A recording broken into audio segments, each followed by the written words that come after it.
ఇక్కడ ప్రధానమైనటువంటి ఇది మీకు పార్టీకి సంబంధం లేకపోయినా కానీ తెలుగుదేశం చంద్రబాబు నాయుడు గారి ప్రస్తావన కూడా తీసుకొస్తున్నారు.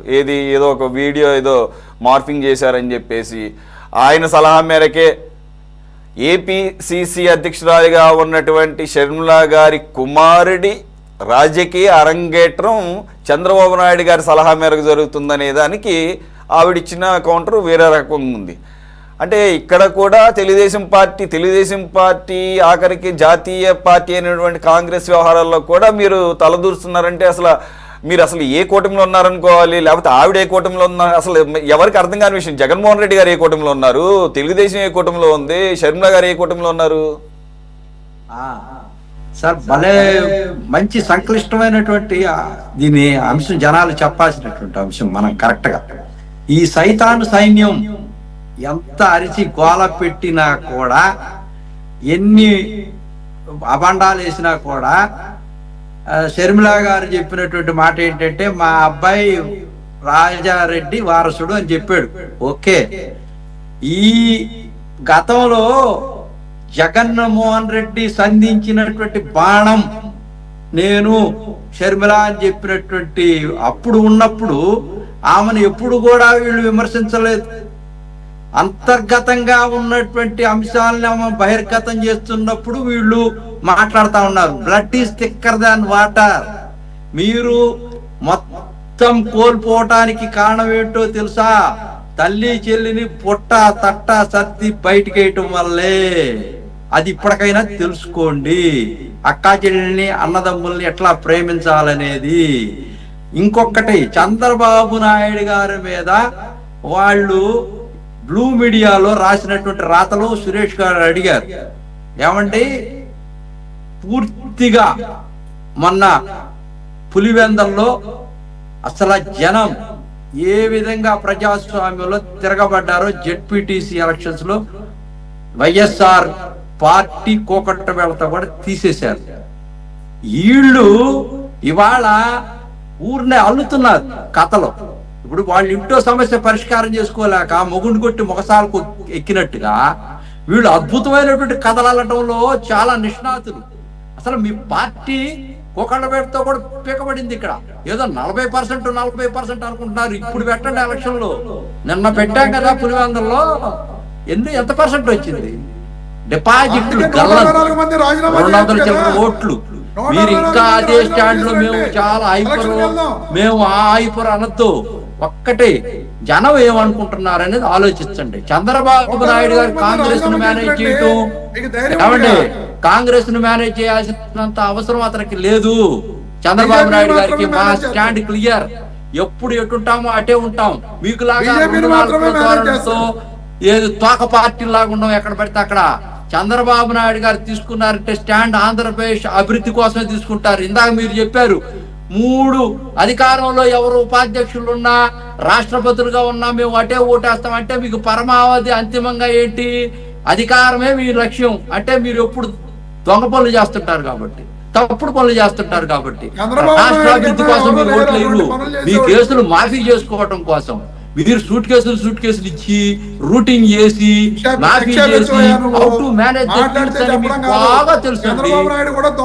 ఆ విధంగా చేయటం వల్లే ఈ రోజు చంద్రబాబు నాయుడు గారు కాంగ్రెస్ తో ఎందుకు, అసలు మీ పార్టీ ఉంటే కదండి. మేము ఇప్పుడు రాజశేఖర్ రెడ్డి వారసుడు ఎవరు? అసలు మీకు వారసత్వం ఇస్తే 2014లో మీరు అధికారంలోకి రావాలి కదా. 2019లో మీరు తోక పార్టీ లాగా తయారయ్యి ఈవీఎం బాక్సుల్ని మటాష్ చేసి అనేక కుటిల యత్నాలు చేసి మీకున్నటువంటి లక్షల కోట్ల రూపాయలు వెదజల్లి దొడ్డిదారిలో అధికారంలోకి వచ్చినటువంటి ప్రజాస్వామ్యంలో దెయ్యాలు వేదాలు వల్లిచ్చినట్టుగా నీతులు చెప్పటం గురిగింద సామెత చూసుకోండి. 30 సంవత్సరాల నుంచి సీఎంగా ఉన్నటువంటి చంద్రబాబు నాయుడు గారు ఇప్పటికీ నా 50 సంవత్సరాల రాజకీయ జీవితంలో తను ఏ విధంగా మెట్లు ఎదిగినటువంటి అంశం ఒక్కసారి. అసలు అతను లెగసీయే కాదు. లెగసీ అనేది ఎట్లా ఉంటుందో తెలుసా?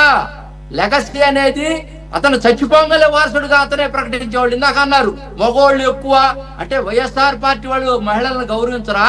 కొడుకే వారసుడా?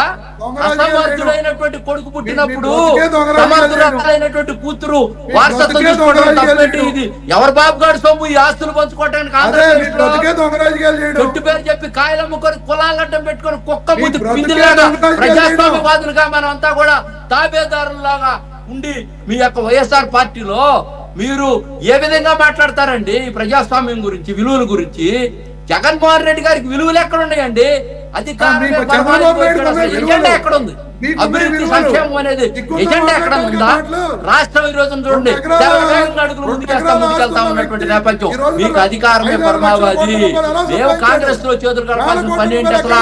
మీ కాంగ్రెస్ వైఎస్ఆర్ కాంగ్రెస్ పార్టీ ఎప్పుడో తుడిచిపెట్టుకుపోయింది. ఇంకా ఎక్కడ ఉంది? ఇక్కడ షర్మిలా గారి గురించి మీరు అసభ్య పదజాలంతో మాట్లాడుతా ఉన్నారు. జగన్మోహన్ రెడ్డి గారి చెల్లెలు వైఎస్ రాజశేఖర రెడ్డి గారి కూతురు. మీరు విచక్షణ మరిచి కేవలం అధికారమే పరమావధిగా వారికి గౌరవం ఇవ్వకుండా మాట్లాడుతున్నారు. చూసారా? మీ అందరూ ఎంత చిన్న కార్యకర్తలు మీరు ఆ పార్టీలో మహిళని గౌరవించకుండా మాట్లాడుతా ఉన్నారు. మీరు ఆమె తెలంగాణలో ఎందుకు వెళ్ళింది? మీరు ఇక్కడి నుంచి తన్నితే వెళ్ళింది. మీరు రాజ్యసభను ఇచ్చారా? ఆమె కాలు ఇరిగిపోతే ఊరంతా నడిచింది. అసలు మీరు జైల్లో ఉన్నప్పుడు అమ్మ కూతుళ్ళు ఇద్దరు కలిసి రాష్ట్రం అంతా తిరిగి 17-18 సీట్లు గెలిపించారే. అసలు మీరు ఎక్కడుంటారు? వైఎస్ఆర్ రాజశేఖర రెడ్డి వారసులుగా మీరు జైల్లో ఉన్నారు అవినీతి చేసి. మీరు రచిస్తా ఉన్నారు ప్లాన్లు. వాళ్ళంతా త్యాగం చేసి కాలు పోగొట్టుకుంటే ఆమె చిన్నది అడిగితే ఇవ్వకుండా తట్టపుట్ట సర్ది బయటకు వేసి ఈ రోజున సిగ్గుండాలండి ప్రజాస్వామ్యంలో. అధికారం కోసం ఔరంగజేబు ఏ విధంగా మీరు దారుణాలు చేస్తున్నారు సురేష్ గారు మాట్లాడటానికి? మీరు అసలు మీరు అసలు టీవీలో ఏం మాట్లాడుతున్నారు తెలుసా? అర్థం ఉందా? అర్థం మాటలు మాట్లాడుతూ ఉన్నారు. చంద్రబాబు నాయుడు గారికి మోకాలికి మోడుగుండికి ఎక్కడండి మీరు? అసలు మా పార్టీ ఎందుకు మేము సపోర్ట్ చేస్తాం? మాకు అవసరం ఏంటి? మీరు అసలు మాకు అవసరమా? మీ గురించి మేము అభివృద్ధి సంక్షేమం గురించి ఆలోచిస్తున్నాం. మీలాంటి జగన్మోహన్ రెడ్డి గారిని కంతులు మంత్రుల గురించి ఆలోచించట్లేదు. మేము ఎప్పుడో వదిలేస్తాం. మీకు దేవుడే ఉంటాడు, దేవుడే ఉంటాడన్నారు. మీరు దేవుడే ఉంటాడన్నారు. గురునాథం గారు నేను అడిగింది, నేను ప్రస్తావించింది ఒకటి. మీరు మీ రెండు పార్టీలోనే తవ్వుకుని జనాలకి చక్కగా మళ్ళీ ఒక స్క్రీన్ ప్లే చూపిస్తున్నారు. వాడి జోలికి వెళ్ళొద్దు. ఒక నిమిషం. కాంగ్రెస్ ప్రభుత్వాన్ని మేము మేనేజ్ చెయ్యం, మాకు అవసరం లేదు. వీళ్ళే అన్ని పార్టీల దగ్గరికి వెళ్ళి మోకరిల్లుతున్నారు. అటు షర్మిలా గారి కాంగ్రెస్ పార్టీకి వెళ్ళండి, ఇక్కడ జగన్మోహన్ రెడ్డి గారు బీజేపీ పంతం చేస్తున్నాయండి. వీళ్ళందరూ కలిసి ఇంట్లో వాళ్ళు బలహీన పడిపోయారని చెప్పి ఇప్పుడు వారసత్వాన్ని కొత్తగా బయటికి తీసుకొచ్చారు. జగన్మోహన్ రెడ్డికి పనికిరాడు లెగసీకి. ఇక అతను పని అయిపోయింది. ఒక్క టైమే వన్ టర్మే వచ్చాడు. ఇప్పుడు ఎక్కబట్ట రావాలని చెప్పి సరే ఒకటి మీరెంత డిక్లేర్ చేసుకున్నా వారసత్వం అనేది ప్రజలు డిసైడ్ చేస్తారు. రెండు, ఆ వారసత్వ రాజకీయాలు కూడా దానికి కూడా చాలా జాగ్రత్తగా మనం దానికి అర్హులం అవునా కాదా, మనకి జస్ట్ బ్లడ్ ద్వారానే మనం బలవంతంగా మనం ఈ ఒక నాయకుడిగా ప్రజల్లో ఎస్టాబ్లిష్ చేయబడాలనేది కూడా ప్రశ్నించుకోవాల్సిన సమయం వచ్చింది. మళ్ళీ again I'm quoting the Nepal situation. నేపాల్లో ఈ యువత ఈ ఉద్యమం బాట పట్టడానికి అక్కడ ఉన్నటువంటి నెపోటిజమే కారణం.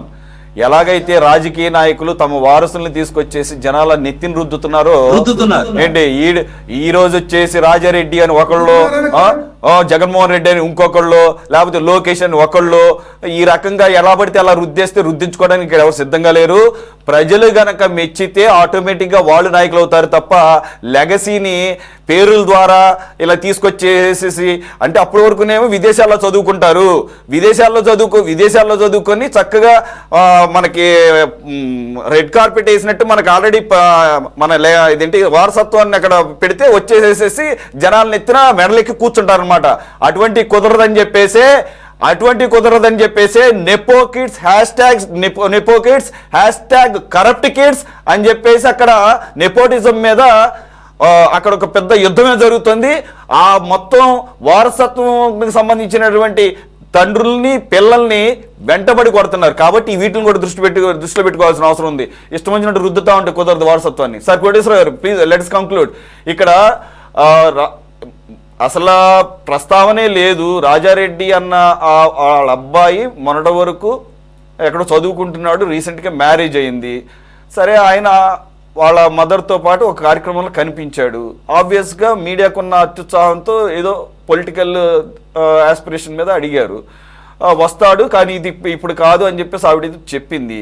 దానికి ఎలాబరేట్ చేసి ఎగ్జాగరేట్ చేసి ఈ 4-5 రోజుల్లో పుట్టించినటువంటి స్టోరీల పరంగా ఈరోజు ఆవిడ ఇంకా బర్స్ట్ అయ్యారు. ఆవిడ బర్స్ట్ అయితే అవుతూనే ఎస్ కరెక్టే, ఇప్పుడు వారసత్వం గురించి మాట్లాడుకుందాము, ఎవరు వైఎస్ రాజశేఖర రెడ్డి వారసులు, ఈ రకంగా ఆయన్ని చంపారు అని చెప్పేసి ఎలిగేషన్ చేసిన వాళ్ళకి రాజ్యసభ ఇవ్వటం ద్వారా వారసత్వాన్ని సంపాదించుకున్నావా, లేదంటే ఈరోజు ఆర్ఎస్ఎస్ వాదిగా ఉన్నటువంటి వాళ్ళకి బహిరంగంగా మద్దతు ప్రకటించి ఏదైతే వైఎస్ రాజశేఖర రెడ్డి గారి జీవితాంతం బీజేపీకి ఆర్ఎస్ఎస్కి వ్యతిరేకంగా ఉన్నారో వాళ్ళకి మద్దతు ఇవ్వడం ద్వారా ఏ రకంగా వారసత్వాన్ని నువ్వు కంటిన్యూ చేస్తావని చెప్పేసి ప్రశ్నించిన దానికి సూటిగా సమాధానం చెప్పకుండా ఈ రకంగా లెగసీ మాదంటే మాదని చెప్పేసి వీళ్ళు వాదించుకోవడాన్ని ఎలా చూడాల్సి?